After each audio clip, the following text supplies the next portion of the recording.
આજે સવારે 7:30 વાગે ગાંધી આશ્રમ પાછળ નદી પટમાં મેયર પ્રતિભાબેન જૈનની ઉપસ્થિતિમાં નદી સફાઈ અભિયાનનો પ્રારંભ કરવામાં આવ્યો હતો.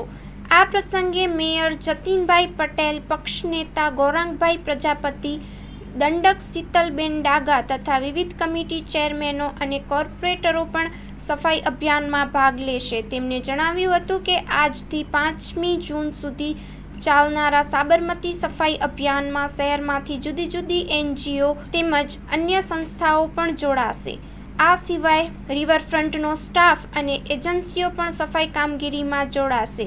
સ્ટેટ કમિટી ચેરમેન દેવાંગભાઈએ સ્વીકાર્યું હતું કે સાબરમતી નદીમાં છેલ્લા કેટલાક વર્ષથી કાંપ, રેતી, માટી નીકળવામાં આવ્યા નથી.